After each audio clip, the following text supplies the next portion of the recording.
নমস্কার বন্ধুরা, aspirant Priyankar YouTube চ্যানেলের নতুন ভিডিওতে তোমাদের সবাইকে আরও একবার ওয়েলকাম। তোমরা কেমন আছো অবশ্যই কমেন্ট করে জানিও।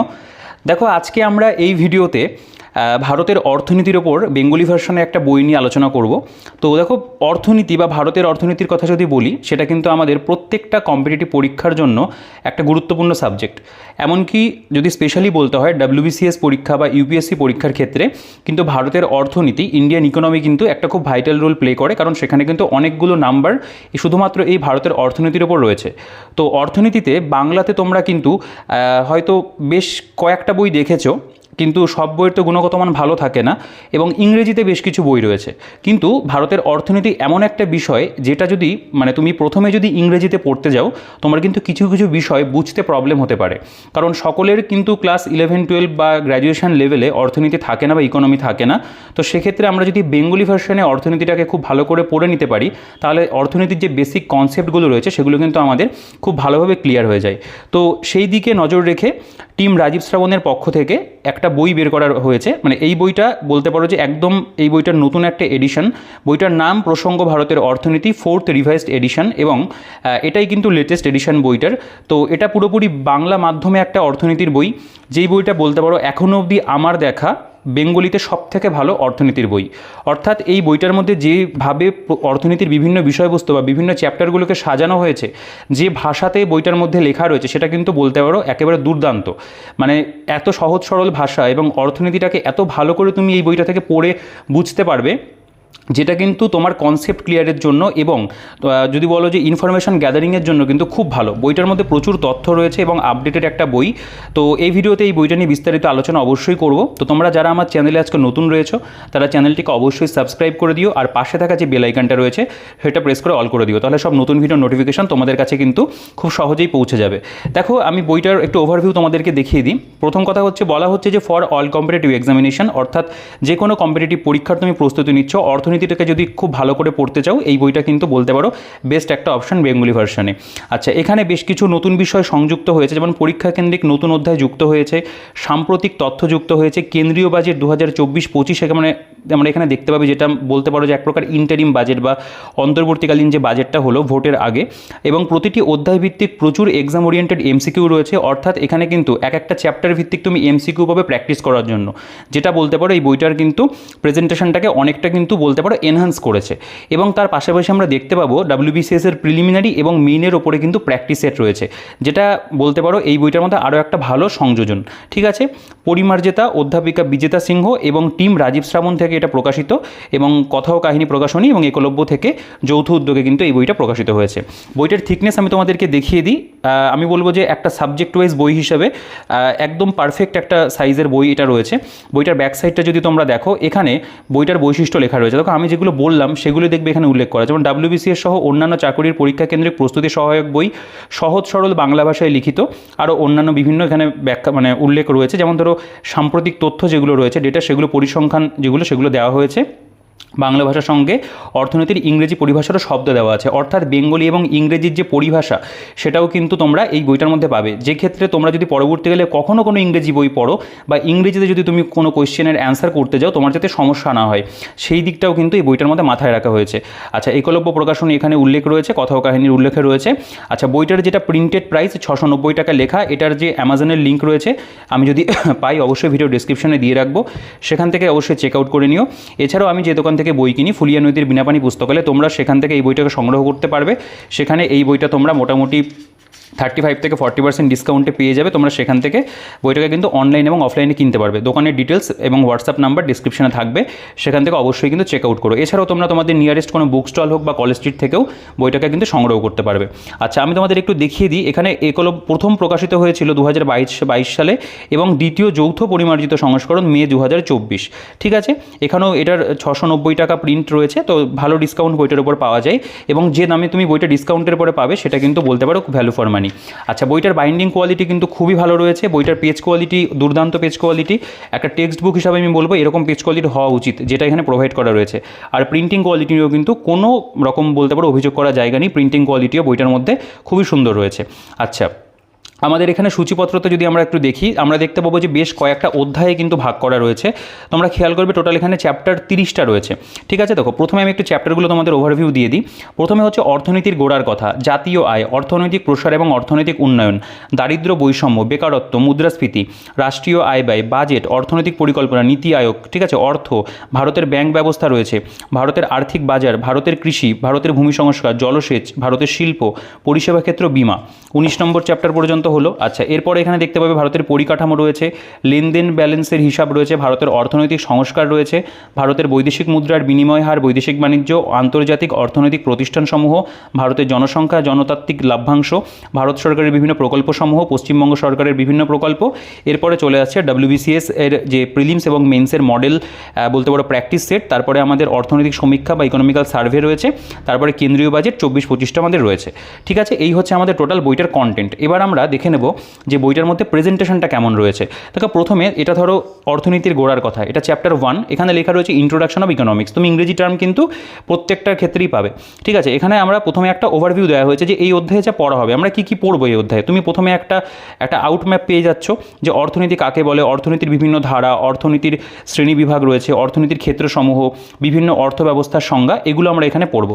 এরপরে দেখতে পাবে অর্থনীতি কী বা হোয়াট ইজ ইকোনমিক্স, এই সম্পর্কে এখানে বিস্তারিত আলোচনা রয়েছে।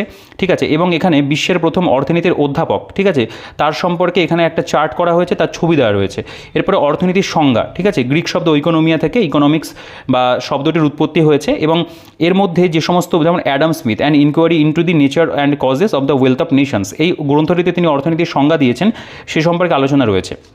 তো কোনো পয়েন্ট কিন্তু তুমি এই বইটার মধ্যে বাদ পাবে না, প্রত্যেকটা পয়েন্ট কিন্তু এখানে আলোচনা করা আছে। ঠিক আছে, অধ্যাপক স্মিথের অর্থনৈতিক সংজ্ঞা 3টি ত্রুটি ছিল, কী কী ত্রুটি ছিল উল্লেখ করা হয়েছে।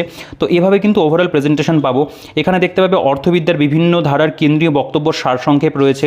আচ্ছা, অর্থনীতি সম্পর্কিত বিভিন্ন যে গুরুত্বপূর্ণ বই, সেগুলোর নাম এবং বইয়ের লেখক রয়েছে, এখান থেকে প্রশ্ন ডিরেক্ট চলে আসে WBCS-এ। আচ্ছা, এখানে দেখতে পাবে যে বলছে অর্থনীতির বিষয়বস্তুর যে শ্রেণীবিভাগ, যেমন ধরো হোয়াট ইজ প্রোডাকশন কী বা উৎপাদন কী, ইংরেজি টার্ম কিন্তু পাশে পেয়ে যাচ্ছি। আচ্ছা, ভোগ বা কনজামশন কী, বন্টন বা ডিস্ট্রিবিউশন কী, বিনিময় বা এক্সচেঞ্জ কী, হোয়াট ইজ ন্যাশনাল ইনকাম, ঠিক আছে, সরকারি আয় এবং ব্যয় অর্থাৎ পাবলিক ফাইন্যান্স। এখানে দেখতে পাবে আধুনিক অর্থনীতির মধ্যে মাইক্রো ইকোনমিক্স এবং ম্যাক্রো ইকোনমিক্স রয়েছে, সেগুলো সম্পর্কে বিস্তারিত আলোচনা রয়েছে। মডার্ন ইকোনমিক্সের মধ্যে welfare economy, descriptive economy, applied economics, তার সম্পর্কে বিস্তারিত আলোচনা রয়েছে। ঠিক আছে, অর্থনীতির যে পুরো শ্রেণীবিভাগ, সেটা পুরো একটা চার্টের মধ্যে প্রেজেন্ট করা রয়েছে অর্থনীতির ধরনের মধ্যে। আচ্ছা, এরপরে নিয়ন্ত্রণের উপর ভিত্তি করে যে শ্রেণীবিভাগ রয়েছে, যেমন ধরো ক্যাপিটালিস্ট ইকোনমি, সোশিয়ালিস্ট ইকোনমি, সেগুলো সম্পর্কে বিস্তারিত আলোচনা। এবং প্রেজেন্টেশন দেখতে পাচ্ছ, প্রেজেন্টেশনে কিন্তু বলতে পারো এক প্রকার অনবদ্য। যেমন ধরো সমাজতান্ত্রিক অর্থব্যবস্থা, তার মধ্যে যে সমস্ত সংজ্ঞা, বৈশিষ্ট্য, সুবিধা অসুবিধাগুলো রয়েছে, কত সুন্দর একটা মাইন্ড ম্যাপের মধ্যে কিন্তু প্রেজেন্ট করা রয়েছে। এরপরে মিশ্র অর্থনীতি বা মিক্সড ইকোনমি, যেটা আমাদের ভারতের ক্ষেত্রে প্রযোজ্য, সেই সম্পর্কে এখানে বিস্তারিত আলোচনা। এবং মিশ্র যে অর্থ ব্যবস্থা বা মিক্সড ইকোনমি, সেই সম্পর্কে কিন্তু সংজ্ঞা, বৈশিষ্ট্য, সুবিধা অসুবিধা একটা মাইন্ড ম্যাপের মধ্যে প্রেজেন্ট করা রয়েছে। এছাড়াও অন্যান্য যে সমস্ত ইকোনমির সম্পর্কিত যে সমস্ত টার্মগুলো আমাদের জানতে হয় এই অধ্যায়ের মধ্যে, সেগুলো কিন্তু আমরা পেয়ে যাচ্ছি। আয়ের ভিত্তিতে শ্রেণীবিভাগ রয়েছে, ঠিক আছে, বদ্ধ অর্থনীতি, মুক্ত অর্থনীতি, প্রত্যেকটা যে আলাদা আলাদা বলতে পারো যে টপিক ওয়াইজ ভাগ হয়ে থাকে, সেগুলো কিন্তু আছে। বলছে যে কোনো অর্থনীতির মৌলিক সমস্যা, এখানে দেখো একটা বলতে পারো যে ত্রিভুজের মধ্যে কিন্তু এখানে জিনিসটাকে প্রেজেন্ট করা হয়েছে, এটা পিরামিডের আকার করে প্রেজেন্ট করা হয়েছে। উৎপাদন সম্ভাবনা রেখা, ঠিক আছে, যেটাকে বলা হয় প্রোডাকশন পসিবিলিটি কার্ভ, যেটা সেই প্রোডাকশন পসিবিলিটি কার্ভ, সেইটাকে এখানে সুন্দর করে প্রেজেন্ট করা ছবির মাধ্যমে, এবং সেই সম্পর্কিত কিন্তু উৎপাদন সম্ভাবনা রেখার যে বৈশিষ্ট্য আলোচনা করা আছে। এখানে দেখতে পাবে সুযোগ ব্যয় বা অপরচুনিটি কস্ট রয়েছে, এখানে নিরপেক্ষ রেখা সম্পর্কে আলোচনা রয়েছে, বাজেট লাইন, এখানে বলছে যে এঞ্জেল কার্ভ যেটা, ঠিক আছে, সেগুলো রয়েছে, বাজার কাঠামো সম্পর্কে আলোচনা রয়েছে। অর্থনীতির গোড়ার যে কথা, অর্থাৎ একটা অর্থনীতি পড়তে গেলে তার মধ্যে আমরা অ্যাকচুয়ালি কী পড়বো, তুমি এই অধ্যায় থেকে কিন্তু সেটার পুরো বেসিক নলেজটা পেয়ে যাবে। ঠিক আছে, দেখতে পাবে। তো এভাবে প্রেজেন্টেশন রয়েছে। দ্রব্যের প্রকারভেদ, বিভিন্ন চার্ট এরকম পাবে, যেখানে বলতে পারো কিছু আরও বেশি যেগুলো গুরুত্বপূর্ণ সেই জিনিসগুলো এখানে উল্লেখ করা আছে। ইনভিজিবল হ্যান্ড সম্পর্কে রয়েছে। আচ্ছা, এখানে তোমরা দেখতে পাবে লেসফেয়ার বা লেসফেয়ার হচ্ছে এমন এক ধরনের অর্থনৈতিক ব্যবস্থা যেখানে ব্যক্তি বা ব্যক্তি মালিকানাধীন ব্যবসায়ী প্রতিষ্ঠানের মধ্যে কোনোরূপ সরকারি হস্তক্ষেপ ছাড়াই ব্যবসা বাণিজ্য এবং বিনিময় চলে, এই সম্পর্কে আলোচনা রয়েছে। এবং এই যে তুমি চ্যাপ্টারটা পড়ে নিলে, এই পুরো পুরো চ্যাপ্টারটার একটা সারসংক্ষেপ কিন্তু এখানে দেওয়া রয়েছে, যেটাকে বলা হচ্ছে এক নজরে অর্থনীতির গোড়ার কথা। সেখানে দেখতে পাবে তোমরা ইকোনমি শব্দের অর্থ, ইকোনমিক্স, ঠিক আছে, ফাদার অফ ইকোনমিক্স বলা হয়, এই সমস্ত যে তথ্যগুলো বলতে পারো একদম জিস্ট আকারে লাস্টে কিন্তু প্রেজেন্ট করা আছে, এবং এটা এতটা পর্যন্ত রয়েছে। এবং তারপর যেটা বলতে পারো এই বইটার মধ্যে আমার সবথেকে ভালো লেগেছে সেটা হচ্ছে চ্যাপ্টার ভিত্তিক যে এমসিকিউ এর সংযোজন। এখানে প্রশ্ন দেখো বলছে, এই আমি কোশ্চেনটা পড়েছিলাম কিন্তু ওই চ্যাপ্টারটা যখন স্টার্ট করলাম, যে an inquiry into the nature and causes of the wealth of nations, গ্রন্থটির রচনা কি অ্যাডাম স্মিথ। তো এইরকম বিভিন্ন প্রশ্ন তোমরা এই অধ্যায়ে 14টা কোশ্চেন রয়েছে এবং সেগুলোর উত্তর এখানে দেওয়া। তো একটা অধ্যায় পড়ে নিলে এখান থেকেই একেবারে এমসিকিউগুলো প্র্যাকটিস করে নিলে, ঠিক আছে। এরপরে একটা গুরুত্বপূর্ণ অধ্যায় সেটা হচ্ছে জাতীয় আয় বা ন্যাশনাল ইনকাম। এখানেও তাই এই অধ্যায়ে আমরা যেগুলো পড়বো সেগুলো সম্পর্কে এখানে উল্লেখ করা রয়েছে। তারপর ন্যাশনাল ইনকাম সম্পর্কে বিস্তারিত আলোচনা, জাতীয় আয়ের যে ইতিহাস তার যে তালিকা রয়েছে দেখতে পাবে, জাতীয় আয়ের যে বিভিন্ন ধারণা বা different concept of national income সেগুলো সম্পর্কে রয়েছে, জিডিপি কি, জিএনপি কি, এনএনপি কি, প্রত্যেকটা টপিক এখানে কিন্তু তুমি কনসেপ্ট পুরো ফুল ক্লিয়ার পেয়ে যাবে, ঠিক আছে। এবং দেখতে পাবে এই যে এইভাবে কিন্তু পুরো জিএনপিটাকে বলতে দেখো, GNP is equal to GDP plus বিদেশ থেকে প্রাপ্ত নিট আয়, ঠিক আছে। তারপর এখানে বলা হচ্ছে যে নিট জাতীয় উৎপাদন কি, বলছে হোয়াট ইজ এনএনপি, এগুলো সম্পর্কে আলোচনা রয়েছে, ঠিক আছে। বলছে NNP is equal to GNP minus depreciation বা অবচয়, সেটা যদি আমরা করে দিই তাহলে আমাদের এনএনপিটা বেরিয়ে যায়, ঠিক আছে। পার ক্যাপিটা ইনকাম, মাথাপিছু আয় কি, এই সমস্ত জিনিসগুলো কিন্তু ভীষণ ইম্পর্টেন্ট টপিক যে কোনো পরীক্ষার জন্য। সেগুলো কিন্তু বলতে পারো এক প্রকার খুব সহজ সরল ভাষাতে খুব সুন্দর করে প্রেজেন্ট করা। জাতীয় আয় পরিমাপের পদ্ধতি সমূহ, ঠিক আছে, জাতীয় আয় পরিমাপের পদ্ধতির মধ্যে যেই পদ্ধতিগুলো পড়ে এবং তার মধ্যে আবার যে বলতে পারো যে টপিকগুলো রয়েছে সেগুলো সম্পর্কেও কিন্তু আলোচনা এখানে পাবো, ঠিক আছে। আয়শুমারি পদ্ধতি দেখতে পাবে। এখানে আমরা যদি খেয়াল করি ব্যয়শুমারি পদ্ধতি, এক্সপেন্ডিচার কজেস মেথড সেগুলো সম্পর্কে রয়েছে। আচ্ছা, এখানে তোমরা দেখতে পাবে যে ভারতের জিডিপির ক্ষেত্রগত বন্টন primary sector, secondary sector, tertiary সেক্টরের মধ্যে একেবারে 1950-51 থেকে এখানে 2021-22 পর্যন্ত দেওয়া রয়েছে। তো পরবর্তী এডিশনে হয়তো এটা একটু আপডেট করে দেওয়া হবে। আচ্ছা, জাতীয় আয়, কারণ এগুলো চেঞ্জ হতে থাকে, জাতীয় আয় পরিমাপের সুবিধা, জাতীয় আয় পরিমাপের অসুবিধা, সেই সম্পর্কে কিন্তু বিস্তারিত চার্ট রয়েছে। তো প্রেজেন্টেশন আমি বলবো অবশ্যই খুব ভালো। এইখানে এই জায়গাটা তুমি দেখো, এটাও একটা মাইন্ড ম্যাপের সংযোজন, জাতীয় আয়, তার মধ্যে পরিমাপ পদ্ধতি, তার সংজ্ঞা, আয়শুমারি, পুরো যে জিনিসটা তুমি পড়ে নিলে ওই জিনিসটা আবার এখানে মাইন্ড ম্যাপের মধ্যে কিন্তু প্রেজেন্ট করে দিয়েছে। এখানে এক নজরে জাতীয় আয়ের গুরুত্বপূর্ণ তথ্য সেগুলো কিন্তু আবার বলতে পারো যে জিস্ট আকারে দেওয়া, এবং তারপরে আমরা এখানে প্রশ্নোত্তর পেয়ে যাচ্ছি। এবং কিছু কিছু ক্ষেত্রে দেখতে পাবে যেগুলো প্রিলিমসে আসার মতো প্রশ্ন সেগুলো প্রিলিমসের রয়েছে, এবং ইভেন এর মধ্যে দেখো ডাব্লিউবিসিএস এর প্রিলিমসের কোশ্চেনও কিন্তু অনেক তোমরা পেয়ে যাবে। এবং ডাব্লিউবিসিএস এর মেন্সের কোশ্চেন যেহেতু ইংরেজিতে আসে সেগুলো কিন্তু এখানে ইংরেজিতে দেওয়া আছে। পরীক্ষার যে বলতে পারি ইয়ার সেটা মেনশন করা 17-18 এরকম। তুমি বিভিন্ন যে বিগত বছরের প্রশ্ন সেগুলো প্রিলি এবং মেন্স মিলিয়ে কিন্তু এই বলতে পারো এক প্রকার যে এমসিকিউ এর যে সেক্টরটা রয়েছে, সেকশনটা রয়েছে সেখানে পেয়ে যাবে। আচ্ছা, এটা হচ্ছে আমাদের অর্থনৈতিক প্রসার এবং অর্থনৈতিক উন্নয়ন। এটারও তাই দেখতে পাবে অর্থনৈতিক প্রসার কি, ইকোনমিক ডেভেলপমেন্ট কি, অর্থনৈতিক উন্নয়নের সহায়ক উৎপাদন সমূহ তার সম্পর্কে, তার মধ্যে প্রাকৃতিক সম্পদ, মানব সম্পদ, মূলধন গঠন, মূলধনের উৎপাদন ক্ষমতা, উন্নত প্রযুক্তি, প্রত্যেকটা টপিকের আলোচনা রয়েছে। অর্থনৈতিক উন্নয়নের সহায়ক উৎপাদন সমূহ রয়েছে। মানব উন্নয়ন সূচক খুব ইম্পর্টেন্ট জায়গা, যেটাকে বলা হয় HDI, হিউম্যান ডেভেলপমেন্ট ইন্ডেক্স, সেগুলো সম্পর্কে এখানে বিস্তারিত আলোচনা রয়েছে। চাইলে এই জায়গাগুলো একটুখানি পড়ে দেখতে পারো যে তোমার কাছে ভাষাটা কতটা মানে সহজ মনে হচ্ছে। আমার কিন্তু সত্যি বলছি যে পড়তে গিয়ে ভাষাটা খুব ভালো লেগেছে, এবং যে সহজ সরল ভাষাতে লেখা পড়তে গিয়ে কিন্তু কনসেপ্ট খুব ভালোভাবে কিন্তু ক্লিয়ার হয়ে যাচ্ছে। এটা বলতে পারো এই বইটার মধ্যে আমার ভীষণ ভালো লেগেছে, ঠিক আছে। মানব উন্নয়ন প্রতিবেদন 21-22, হিউম্যান ডেভেলপমেন্ট ইন্ডেক্স 21-22-এর এখানে তথ্য রয়েছে। এগুলো পরবর্তীকালে যখন আবার নতুন এডিশন আসবে এগুলো আপডেট করা থাকবে, ঠিক আছে। দেখো ভারতের কয়েকটি রাজ্য বা কেন্দ্রশাসিত অঞ্চল সমূহের যে HDI সেগুলো এখানে দেওয়া রয়েছে। তো এখান থেকে অনেক সময় দেওয়া হয়, ধরো ওয়েস্ট বেঙ্গলের HDI রিপোর্টে HDI এর মান কত রয়েছে এরকম আসে। চুইয়ে পড়া যে তত্ত্ব বা অর্থাৎ যেটা ট্রিকল ডাউন থিওরি খুব ইম্পর্টেন্ট, এই সম্পর্কে এখানে বিস্তারিত আলোচনা রয়েছে। কোনো টপিক কোনো চ্যাপ্টারের মধ্যে কিন্তু তুমি মানে দেখতে পাবে না যে সেটা নেই, প্রত্যেকটা জায়গা কিন্তু এখানে কভার করা হয়েছে, ঠিক আছে। আমি বলবো যে ইনফরমেশন বলো, প্রেজেন্টেশন বলো, ল্যাঙ্গুয়েজ বলো, এবং বইটার ওভারঅল যে বলতে পারো কন্টেন্ট সেই ওয়াইজ কিন্তু সত্যি একটা ভালো বই বেঙ্গলি ভার্সনে। আচ্ছা, এখানে এই অধ্যায় ভিত্তিক এখানে এক নজরে অর্থনৈতিক প্রসার এবং অর্থনৈতিক উন্নয়নের গুরুত্বপূর্ণ তথ্য, এখানে প্রশ্নোত্তরগুলো কিন্তু এখানে আমরা পেয়ে যাব, ঠিক আছে। এখানে ইংলিশের প্রশ্নগুলো WBCS মেন্সের প্রশ্ন, বেঙ্গলি প্রশ্নগুলো কিছু বানানো রয়েছে, কিছু আমাদের প্রিলিমসের কোশ্চেন রয়েছে। পোভার্টি অ্যান্ড ইনইকুয়ালিটি, দারিদ্র্য বৈষম্য, এটাও খুব ভালো একটা অধ্যায়। দারিদ্র্যের প্রকারভেদ সম্পর্কে আলোচনা রয়েছে। বিশ্ব ব্যাংক এবং এশিয়ান ডেভেলপমেন্ট ব্যাংক দ্বারা নির্ধারিত দারিদ্র্য যে রেখা সেগুলো সম্পর্কে এখানে দেখতে পাবে। আচ্ছা, তারপরে এখানে বহুমাত্রিক দারিদ্র্য সূচক এই সম্পর্কে আলোচনা রয়েছে। জাতীয় বহুমাত্রিক দারিদ্র্য সূচক আলোচনা রয়েছে। এখানে দেখতে পাবে একটা সুন্দর চার্টের ইউজ করা রয়েছে। ভারতের দারিদ্র্য রেখার বিভিন্ন পরিমাপ, various estimates of poverty in India, এই সম্পর্কে রয়েছে। দেখো বিভিন্ন যে কমিটিগুলো এই সময়টাতে হয়েছিল, যেমন ধরো VM দান্ডেকার নীলকান্ত রথ কমিটি, ঠিক আছে, যোগিন্দর কে আলাগ ট্যাক্স ফোর্স রয়েছে। এখানে তোমরা রঙ্গরাজন কমিটি দেখতে পাবে, ঠিক আছে, সচিন টেন্ডুলকার কমিটি, সুরেশ তেন্ডুলকার কমিটি রয়েছে। তো এরকম কিন্তু বিভিন্ন কমিটির উল্লেখ রয়েছে। এক নজরে ভারত স্বাধীনতার পরবর্তীকালে দারিদ্র্য পরিমাপের যে বিভিন্ন পদ্ধতি সেগুলো সম্পর্কে আলোচনা রয়েছে। এখানে তোমরা দেখতে পাবে যে স্বাধীনতা বা ফ্রিডম এটাকে ঘিরে মানে দারিদ্র্য বিষয়ে অমর্ত্য সেনের যে মানে দৃষ্টিভঙ্গিটা ছিল সেটা এখানে মানে একটা পুরো বলতে পারো মাইন্ড ম্যাপের মধ্যে উল্লেখ করা রয়েছে। বিশ্ব যেটা গ্লোবাল হাঙ্গার ইন্ডেক্স সেই সম্পর্কে রয়েছে। এই জায়গাগুলো থেকে কিন্তু প্রশ্ন তুমি দেখবে যাবো। এই যে জায়গাটা দারিদ্র্যের দুষ্ট চক্র, ঠিক আছে, ভিসিএস সার্কেল অফ পভার্টি, খুব ইম্পর্টেন্ট এই টপিকগুলো, খুব সুন্দর করে কিন্তু সহজ ভাষাতে দেওয়া। ইনইকুয়ালিটি অফ ইনকাম, আয় বৈষম্য সম্পর্কে রয়েছে। তো এভাবে বলতে পারো যে এই অধ্যায়টাতেও কিন্তু খুব ভালো প্রেজেন্টেশন আছে। এবং লাস্টে তো এখানে ভারতে বলছে লিঙ্গ অসাম্যের যে চিত্র সেটা একটা জায়গা রয়েছে। এখানে দেখতে পাবে যে সাক্ষরতার হার, পরিবার পরিকল্পনা, শ্রমিক বাহিনীতে যোগদান, রাজনৈতিক অংশগ্রহণের হার, ঠিক আছে, এই প্রত্যেকটা জিনিস আমরা এখানে পেয়ে যাচ্ছি। দেখো শুধুমাত্র আমি বলবো WBCS পরীক্ষা বা UPSC পরীক্ষা নয়, অন্যান্য যে সমস্ত তোমরা স্কুল কলেজে যে সমস্ত ছাত্ররা রয়েছে তারাও যদি চাও, যাদের ইকোনমিটা মানে পড়ার ইচ্ছা রয়েছে, হয়তো সাবজেক্টে রয়েছে ইন্ডিয়ান ইকোনমিটা যদি পড়তে হয়, আমি বলবো সেক্ষেত্রেও কিন্তু তুমি এই বইটাকে সংগ্রহ করতে পারো। কনসেপ্ট তৈরি কিন্তু তোমাদের এই বই থেকে খুব ভালো করে হয়ে যাবে, কারণ প্রত্যেকটা জিনিস ইন ডিটেলসে কিন্তু বইটার মধ্যে দেওয়া আছে। কোনো ইংরেজি বইয়ের থেকে, নামজাদা ইংরেজি বইয়ের থেকে কিন্তু এই বইটা কোনো অংশে তথ্যের দিক থেকে, প্রেজেন্টেশনের দিক থেকে কিন্তু একেবারেই কম নয়। আচ্ছা, বেকারত্ব বা আনএমপ্লয়মেন্ট, এই অধ্যায়টাও তাই খুব ইম্পর্ট্যান্ট একটা চ্যাপ্টার। ভারতের বেকারত্বের কারণ রয়েছে, বেকারত্বের যে বিভিন্ন টাইপগুলো, ঠিক আছে, যেমন ভলেন্টারি আনএমপ্লয়মেন্ট, ইনভলেন্টারি রয়েছে, সেন্সেশনাল যেটা সিজনাল বলতে পারো, হচ্ছে মৌসুমি বেকারত্ব। তারপরে হচ্ছে তোমার এখানে যেমন দেখতে পাবে যে কাঠামোগত বা প্রযুক্তিগত বেকারত্ব রয়েছে। এই সমস্ত প্রত্যেকটা টপিক কিন্তু আলোচনা আমরা পাবো। এবং এখানে বিভিন্ন চার্ট বা যেগুলো মানে ব্যবহার প্রয়োজন সেগুলোর ব্যবহার রয়েছে। এখানে বিভিন্ন বলতে পারো পাই ডায়াগ্রাম রয়েছে, বিভিন্ন চার্টের এখানে আমরা ডেটাগুলো কিন্তু পেয়ে যাচ্ছি। ডেটাও কিন্তু বইটার মধ্যে যথেষ্ট পরিমাণে প্রোভাইড করা হয়েছে। শিশু শ্রম বা চাইল্ড লেবার সম্পর্কে রয়েছে। এক নজরে গুরুত্বপূর্ণ বেকারত্বের যে গুরুত্বপূর্ণ তথ্য দেওয়া রয়েছে। এবং এই যে মাইন্ড ম্যাপগুলো, এগুলো কিন্তু বলতে পারো মানে যে কোনো একটা টপিককে খুব ভালো করে ক্লিয়ার করে দেয়। মানে তুমি খুব শর্ট মেথডে জিনিসটা পড়তে পারবে। দেখো কোন চ্যাপ্টার ছেড়ে কোন চ্যাপ্টার দেখাবো, প্রত্যেকটা অধ্যায় এখানে গুরুত্বপূর্ণ। মুদ্রাস্ফীতি বা ইনফ্লেশন ভীষণ ইম্পর্টেন্ট চ্যাপ্টার, মুদ্রাস্ফীতির ব্যবধান সম্পর্কে রয়েছে।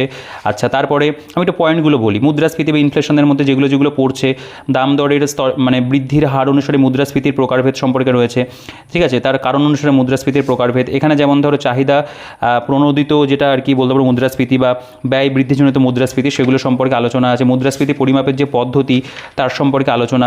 এখানে জিডিপি রিফ্লেক্টর রয়েছে, মানে মোট অভ্যন্তরীণ উৎপাদন বিচ্যুতি রয়েছে। মুদ্রাস্ফীতির যে কারণ সেগুলো রয়েছে এখানে, যেমন ধরো সিপিআই সংযুক্তের অধীনে গুরুত্বপূর্ণ তুলনামূলক গুরুত্ব যেগুলো আর কি বেস ইয়ার ধরে এখানে করা আছে।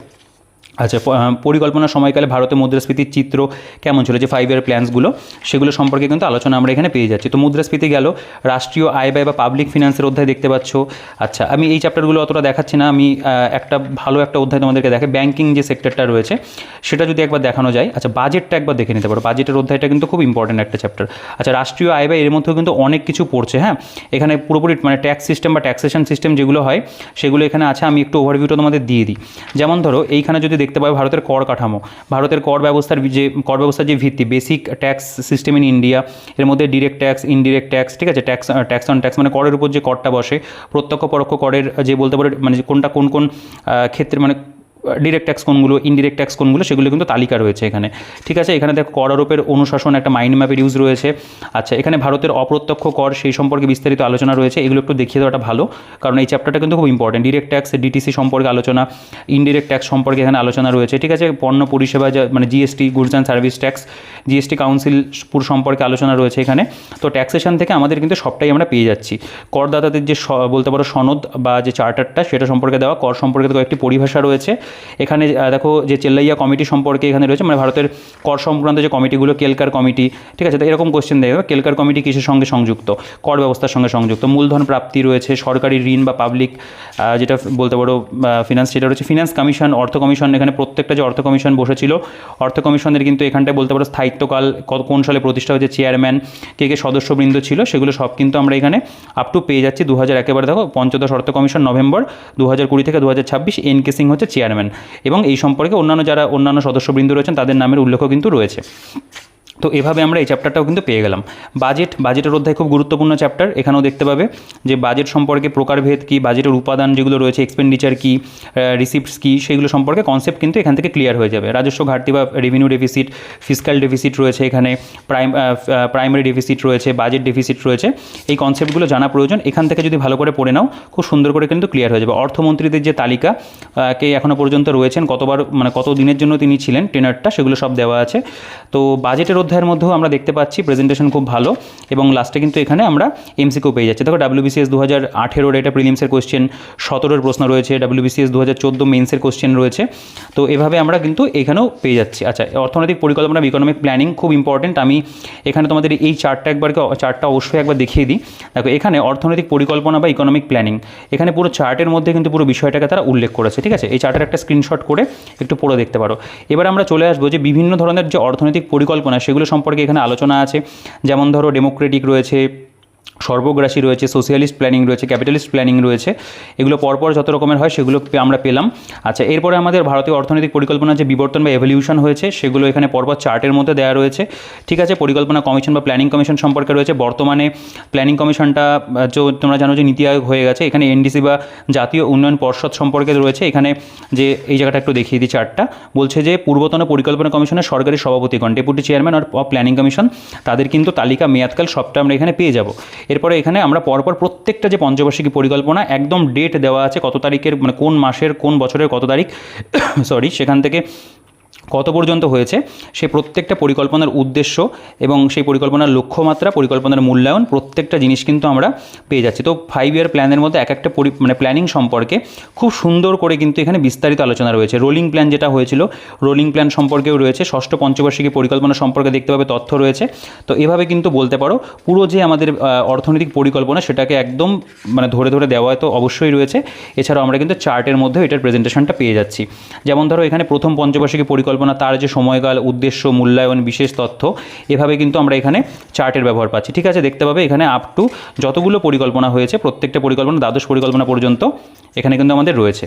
ঠিক আছে, তো এটার প্রেজেন্টেশন খুবই সুন্দর। এরপরে আমরা দেখতে পাবো ভারতের পরিকল্পনাকালে গুরুত্বপূর্ণ যে সমস্ত প্রকল্পগুলো নেওয়া হয়েছিল সেই সমস্ত প্রকল্প বা তার মধ্যে গুরুত্বপূর্ণ কী কী ঘটনা ঘটেছে সেগুলো রয়েছে। এবং চ্যাপ্টারের লাস্টে যে জিস্ট আমরা মেটেরিয়ালটা পাচ্ছি সেটাও কিন্তু এখানে একদম টু দ্য পয়েন্ট, ওয়ান লাইনের ফরম্যাটে সাজানো।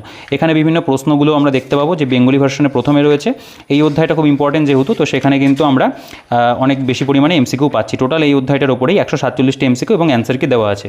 নীতি আয়োগ, এবং নীতি আয়োগটা তোমরা জানো যে বর্তমানে প্ল্যানিং কমিশনটা নীতি আয়োগ হয়ে গেছে। তো নীতি আয়োগের উপরে কিন্তু একটা আলাদা চ্যাপ্টার তারা করে দিয়েছে। এটাও কিন্তু বলতে পারো প্রেজেন্টেশন ওয়াইজ খুব ভালো হয়েছে। ঠিক আছে, এবং একদম ইন ডিটেলসে নীতি আয়োগ সম্পর্কে জানতে পারবে। এটা অর্থের ওপর একটা চ্যাপ্টার রয়েছে।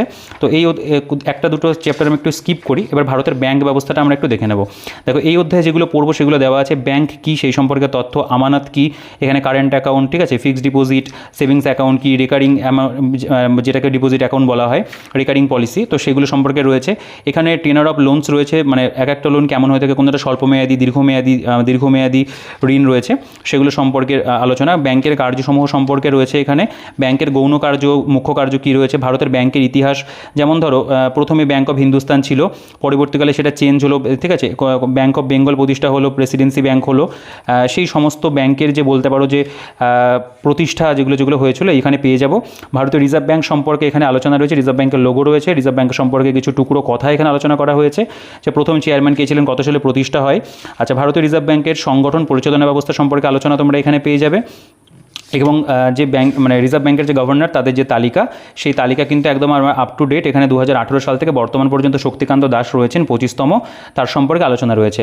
ঠিক আছে, নিয়োগের যে পদ্ধতি রিজার্ভ ব্যাংকের গভর্নরদের, সেগুলো সম্পর্কেও পাবো। ভারতীয় রিজার্ভ ব্যাংকের যে ক্ষমতা, তার সম্পর্কে আলোচনা রয়েছে। রিজার্ভ ব্যাংকের কার্যাবলী এখানে সব দেখতে পাবে, চার্টের মাধ্যমে প্রেজেন্ট করা আছে।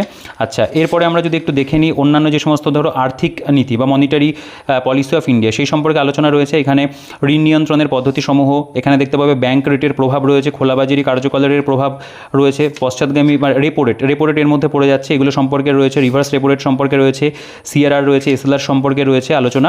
মৌলিক সুদের হার দেখতে পাবে। ভারতীয় রিজার্ভ ব্যাংকের নির্ধারিত রেট সমূহ সেগুলো দেওয়া রয়েছে। আর্থিক কমিটি বা মনিটারি পলিসি কমিটি, এমপিসি যেটা, সেগুলো সম্পর্কে রয়েছে। আরবিআই দ্বারা পরিচালিত মুখ্য আইনসমূহ সেগুলো পাবো। বাণিজ্যিক ব্যাংক বা কমার্শিয়াল ব্যাংক, অর্থাৎ যেটা কিনা ভারতের ব্যাংক ব্যবস্থার কাঠামের মধ্যে পড়ছে, সেগুলো সম্পর্কে আলোচনা। তপশিলি বহির্ভূত ব্যাংক রয়েছে, তপশিলি ব্যাংক যেগুলো রয়েছে, শিডিউল নন শিডিউল ব্যাংকগুলো। রাষ্ট্রায়ত্ত ব্যাংক, তার মধ্যে যেগুলো পড়ছে সেগুলো সম্পর্কে রয়েছে। কোনটা কার সাথে মার্জ হলো না হলো সেই সমস্ত সব কিছু তথ্য কিন্তু এখানে পেয়ে যাবে। এবং দেখো প্রতিষ্ঠাকাল ধরে কিন্তু এখানে প্রধান ব্যাংক এবং যে ব্যাংকের সাথে সংযুক্তিকরণ হয়েছে সেগুলোর তালিকা আমরা এখানে পাবো। যেমন ধরো 2020 সালে union bank of India, Canada bank, Punjab bank যেগুলো মার্জ হলো সেগুলো সম্পর্কে পেয়ে যাচ্ছি। আঞ্চলিক বা রিজিওনাল ব্যাংক সম্পর্কে তথ্যও কিন্তু এখানে রয়েছে। তো এভাবে ভারতের যে ব্যাংক ব্যবস্থা, পুরো চ্যাপ্টারটা অনেকটা বড় চ্যাপ্টার, সবটা আমরা এখানে পেয়ে যাচ্ছি। যাচ্ছি। এখানে বিশেষ কিছু আমি আলাদা করে আর দেখালাম না, এগুলো মোটামুটি আশা করি তোমরা বুঝতেই পারলে। এতগুলো পাতা জুড়ে কিন্তু আরও আগে কতগুলো পেজ দেখালাম, সবটা জুড়ে কিন্তু ব্যাংক ব্যবস্থা সম্পর্কে রয়েছে। তো একদম ব্রিফ নলেজ তোমাদের কিন্তু ইকোনমি সম্পর্কে হয়ে যাবে। এবং এই অধ্যায়টার উপরও দেখতে পাবে প্রচুর পরিমাণে এমসিকিউ থাকবে, কারণ এই অধ্যায়টা একটা খুব ইম্পর্টেন্ট এবং অনেকটা বড় অধ্যায়। এখানে আমরা 204খানা কিন্তু পাচ্ছি। এটা বলছে ফিনান্সিয়াল মার্কেট ইন ইন্ডিয়া, আর্থিক বাজার। এই অধ্যায়টাও দেখতে পারো মুদ্রা বাজার, ঠিক আছে, মানি মার্কেট সম্পর্কে রয়েছে। এখানে এই জায়গাটার মধ্যে তোমরা যেমন রেপো মার্কেট পাবে, কমার্শিয়াল বিল মার্কেট, ঠিক আছে, ট্রেজারি বিল মার্কেট, এগুলো সবই এখানেই রয়েছে। এখানে দেখতে পাবে conventional time deposit, certificate of deposit সম্পর্কে তথ্য রয়েছে। এগুলোর প্রেজেন্টেশনও খুব ভালো, ইন ডিটেলসে লেখা আছে। মুদ্রা বাজার, এটা আর্থিক বাজারের পুরো অধ্যায় দেখতে পাচ্ছ। সরকারি যে বলতো নথিপত্র বা গভর্নমেন্ট সিকিউরিটিস রয়েছে, সেবি সম্পর্কে রয়েছে, মানে সেবি তোমরা ফুল ফর্মটাও এখানেই পেয়ে যাবে, securities and exchange bond of India, এগুলো রয়েছে। এখানে পাওয়ার্স অফ সেবি সম্পর্কে একটা চার্টও পেয়ে যাবো, একটা মাইন্ড ম্যাপ রয়েছে। তো এই সমস্ত বিষয়গুলো পরপর সব কিছুই পাবে। এবার আমি একটু ভারতের কৃষিটা ওপর তোমাদেরকে একবার দেখিয়ে দিই, কারণ ভিডিওটা অনেকটা বড় হলো। লাস্টে আরও বেশ কিছু জিনিস দেখানোর রয়েছে এখনও। এগ্রিকালচার অফ ইন্ডিয়া, এখানে ভারতের অর্থনীতিতে কৃষির ভূমিকা, ভারতের কৃষির টুকরো কথা রয়েছে এখানে। কৃষিজ দ্রব্য জেনে রাখা ভালোর মধ্যে মানে বিভিন্ন ফসল সম্পর্কে আলোচনা রয়েছে, এবং ভারতের বিভিন্ন কৃষি প্রণালী যেগুলো রয়েছে, এগুলো আর কিছু কিছু টপিক এমনভাবে যেগুলো জিওগ্রাফির মধ্যেও থাকে। যেমন ধরো সবুজ বিপ্লব বা গ্রিন রেভলিউশন, সবুজ বিপ্লবের যে উপাদান, ঠিক আছে, মানে সেগুলো সম্পর্কে পাবে। দ্বিতীয় পর্যায়ে মিষ্টি বিপ্লব, যে সমস্ত রেভলিউশনগুলো ঘটেছিল সেগুলো সব আছে এখানে। তো এই অধ্যায়ে আমরা ভারতের কৃষির উপরে বেশ কিছু এমসিকিউ পেয়ে যাচ্ছি। তারপরে এটা হচ্ছে ভারতের ভূমি সংস্কার বা ল্যান্ড রিফর্ম ইন ইন্ডিয়া, এটা একটা অধ্যায় রয়েছে। তো এই অধ্যায়টা সম্পর্কে আমি তোমাদেরকে জাস্ট কয়েকটা পেজ একটু উল্টে দেখাই, তাহলে তোমাদের একটা বেসিক আইডিয়া হবে। ছোট অধ্যায় রয়েছে এটা, ভারতের জলসেচ বা ইরিগেশন ইন ইন্ডিয়া, এই সম্পর্কেও বলতে পারো বিস্তারিত তথ্য রয়েছে। এমসিকিউ রয়েছে ভারতের শিল্প বা ইন্ডাস্ট্রি, এখানেও দেখতে পাবে শিল্পের যে সমস্ত বলতে পারো নীতিগুলো হয়েছিল, সেই প্রত্যেকটা শিল্পনীতি সম্পর্কে এখানে আলোচনা রয়েছে। এবং তারপর এখানে যে তোমরা দেখতে পাবে রাষ্ট্রায়ত্ত যে প্রতিষ্ঠান, সেগুলো সম্পর্কে আলোচনা রয়েছে। তো এই যেহেতু ভিডিওটা অনেকটা বড় হয়ে গেছে, তো এইগুলো আমি আর প্রত্যেকটা টপিক ধরে তোমাদেরকে দেখাচ্ছি না। আশা করি তোমাদের একটা আইডিয়া হয়েছে যে বইটার মধ্যে কেমন কি প্রেজেন্টেশন আছে না আছে, এবং এগুলো ভারতীয় শিল্পের মধ্যেই চলছে। এই অধ্যায়টা অনেকটা বড়। এখানেও কিছু মাইন্ড ম্যাপ পাবে, যেমন ধরো যেগুলো স্পেশাল ইকোনমিক জোন হয় বা সেজ হয়, সেই সম্পর্কে আলোচনা রয়েছে। এবং সরকারি বেসরকারি যে অংশীদারিত্ব, সেগুলো সম্পর্কেও দেখতে পাবে, তথ্য তোমরা পাবে। এখানেও আমরা এই অধ্যায়ের মধ্যে কিন্তু এমসিকিউ পেয়ে যাচ্ছি, ঠিক আছে। এটা পরিষেবার ক্ষেত্রে রয়েছে, বিমা বা ইন্স্যুরেন্সের উপরে দেখতে পাবে এখানে একটা অধ্যায় করা রয়েছে। তো অনেকগুলো এমন বিষয় রয়েছে যেগুলো কিন্তু ছোটো ছোটো চ্যাপ্টারে বলতে পারো বইটার মধ্যে ভাঙা আছে, ঠিক আছে। ভারতের পরিকাঠামো দেখতে পাচ্ছ এখানে, এই অধ্যায়টাও গেল। তো এখানে বলতে পারো যে ব্যালেন্স অফ পেমেন্ট, যেটা বিওপি, সেই সম্পর্কে এখানে তথ্য রয়েছে। দৃশ্যমান বাণিজ্যিক সমতা, অন্যান্য যে সমস্ত টপিকগুলো থাকে, মূলধনী খাত বা ক্যাপিটাল অ্যাকাউন্ট, এইগুলো সম্পর্কে আলোচনা পাবে এখানেও বিভিন্ন চার্টের ইউজ রয়েছে। তো এই চ্যাপ্টারটা অনেকটা বড় চ্যাপ্টার। এখানে লাস্টে দেখতে পাবে যে এক নজরে ভারতের লেনদেন ব্যালেন্সের যে হিসেবের গুরুত্বপূর্ণ যে তথ্য দেওয়া রয়েছে, এখানে কিন্তু আমরা এমসিকিউ বলতে পারো এক প্রকার পেয়ে যাচ্ছি। আচ্ছা, ইকোনমিক রিফর্মস ইন ইন্ডিয়া, এই অধ্যায়ে যা পড়বো প্রথমে এখানে লেখা রয়েছে, তারপরে এই সম্পর্কিত বিস্তারিত আলোচনা। অর্থনৈতিক সংস্কারের পর্যায়গুলো দেওয়া আছে, 1991 সালের অর্থনৈতিক সংস্কার, সেই সম্পর্কে আলোচনা। আচ্ছা, তো এগুলো দেখে নিতে পারো একটু পজ করে। বেসরকারীকরণ বা প্রাইভেটাইজেশন কী, সেগুলো সম্পর্কে আলোচনা রয়েছে। বিশ্বায়ন বা গ্লোবালাইজেশন সম্পর্কে রয়েছে। এখানে বলছে যে এলপিজি সংস্কারের ফলাফল, সেগুলো সম্পর্কে আমরা এখানে আলোচনা পেয়ে যাব। আচ্ছা, এবার আমরা একটু লাস্টের দিকে চলে আসি। আন্তর্জাতিক অর্থনৈতিক প্রতিষ্ঠান, যে ইন্টারন্যাশনাল অর্গানাইজেশন, যেমন ধরো আইএমএফ সম্পর্কে এখানে তথ্য রয়েছে। আইএমএফের কত সালে প্রতিষ্ঠা হয়েছিল, ঠিক আছে, প্রতিষ্ঠার সময় কতজন সদস্য ছিল, সেগুলো সব এখানে ডিটেলসে সব পেয়ে যাবে। বিশ্ব ব্যাংক সম্পর্কে তথ্য রয়েছে। এশিয়ান ডেভেলপমেন্ট ব্যাংক সম্পর্কে তথ্য রয়েছে। নিউ ডেভেলপমেন্ট ব্যাংক সম্পর্কে ইনফরমেশন রয়েছে। এছাড়াও এখানে যেমন ধরো আইএফএডি, তারপরে এফএও, বিআইএস, এগুলো সম্পর্কে প্রতিষ্ঠাবর্ষ, প্রধান কার্যালয়, সদস্য সংখ্যা, বিশেষ তথ্য, এগুলো কিন্তু আমরা এখানে পরপর পেয়ে যাবো। এছাড়া এমসিকিউ তো অবশ্যই রয়েছে, ঠিক আছে। এটা জনসংখ্যার উপরে একটা চ্যাপ্টার, এবং জনতাত্ত্বিক যে বলতে পারো লভ্যাংশ, তার উপরে জনসংখ্যা পিরামিড, জনসংখ্যার নীতি যেগুলো রয়েছে, এগুলো এখানে পেয়ে যাচ্ছি। এবার এই অধ্যায়টা খুব গুরুত্বপূর্ণ, ভারত সরকারের বিভিন্ন প্রকল্প। এখানে বিভিন্ন প্রকল্প সমূহ, স্টার্টিং হচ্ছে আর্থিক যুক্তরাষ্ট্র বিপর্যয়, এর মধ্যে সাইমন কমিশনের যে বিষয়গুলো ছিল সেগুলোও সব দেখলাম রয়েছে। তাছাড়া অন্যান্য যে সমস্ত প্রকল্পগুলো হয়েছে, কত সালে চালু হয়েছে, এবং এর মধ্যে বলতে পারো যে এর গুরুত্ব কী, সেগুলো সম্পর্কে রয়েছে আলোচনা, এবং এখানে প্রশ্ন উত্তর তো রয়েছে। এবার ওয়েস্ট বেঙ্গল গভর্নমেন্টের যে সমস্ত প্রকল্পগুলো, সেগুলো সম্পর্কে রয়েছে গুরুত্বপূর্ণ তথ্য, প্রকল্পের উদ্দেশ্য, সেগুলো কিন্তু সবই আমরা এখানে পেয়ে যাবো, এবং তারিখ দেওয়া রয়েছে। এই জায়গাটা থেকেও কিন্তু ডাব্লিউবিসিএসে প্রচুর প্রশ্ন আসে। আচ্ছা, এবার আমরা দেখতে পাবো ডাব্লিউবিসিএসের প্রিলিমসের উপরে যে মডেল সেট, এখানে কটা প্র্যাকটিস সেট দেওয়া রয়েছে, 25টা করে। এখানে টোটাল আমরা প্রিলিমসের উপরে যে কটা সেট পেয়ে যাচ্ছি একবার দেখে নিই। দেখো 5 নম্বর সেট, আমরা টোটাল 5টা সেট পেলাম প্রিলিমসের উপরে। এগুলো হচ্ছে মেন্সের উপরে 100 নম্বর করে টোটাল একটা সেট রয়েছে। এবং তোমরা জানো যে WBCS মেন্সে কিন্তু ইকোনমির উপরে 100 নম্বর থাকে। তো এখানে 100টা করে সেট এবং অ্যান্সার কি সহ আমরা এখানে পেয়ে যাচ্ছি। আমি একটু দেখিয়ে দিই তোমাদেরকে টোটাল কতগুলো সেট এখানে রয়েছে মেন্সের ওপরে। দেখো এখানেও খুব সম্ভবত আমরা যে সেটটা পাচ্ছি এটা এটা একটুখানি কম রয়েছে, এখানে দুটো সেট দেওয়া রয়েছে টোটাল মেন্সের ওপরে। এরপরে আমাদের চলে আসছে যেটা বলতে পারো অর্থনৈতিক সমীক্ষা বা ইকোনমিক্যাল সার্ভে 2023-24, তার যে কী ফিচার্সগুলো চ্যাপ্টার 29-এ কিন্তু তার সম্পর্কে আলোচনা রয়েছে। এখানে একটা স্ন্যাপশট দেওয়া রয়েছে এই বলতে পারো যে অর্থনৈতিক সমীক্ষার ওপরে। তাছাড়া অন্যান্য যে সমস্ত বিষয়বস্তু এখানে আলোচনা কিন্তু আছে, সমীক্ষার বিষয়সমূহ যেগুলো সেগুলো সব এখানে আমরা পেয়ে যাবো একদম ওয়ান লাইনের ফরম্যাটে। মূল্য এবং মুদ্রাস্ফীতি, সামাজিক পরিকাঠামো এরকম ভাগ ভাগ করে কিন্তু দেওয়া আছে, ঠিক আছে। তো এরপরে আমরা দেখতে পাবো যেটা অন্তর্বর্তীকালীন বাজেট বা কেন্দ্রীয় বাজেট, যেটা অন্তর্বর্তীকালীন কেন্দ্রীয় বাজেট 2024-25 ইন্টারিম বাজেট সরি, সেই সম্পর্কে তথ্য রয়েছে এখানে।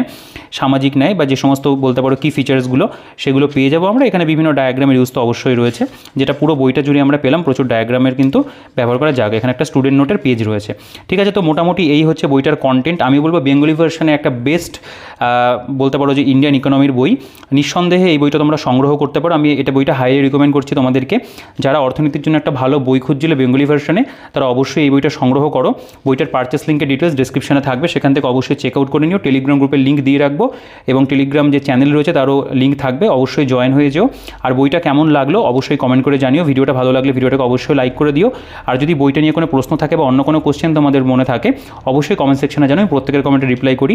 তো আর বইটা কেমন লাগলো, ভিডিওটা কেমন লাগলো অবশ্যই কিন্তু কমেন্ট করে জানিও। আর অন্য কোনো প্রশ্ন থাকলে অবশ্যই কমেন্টে জানাতে পারো, ঠিক আছে। তো ভিডিওটাকে আর বড় করছি না, এই ভিডিওতে এই পর্যন্তই। দেখা হচ্ছে নেক্সট ভিডিওতে।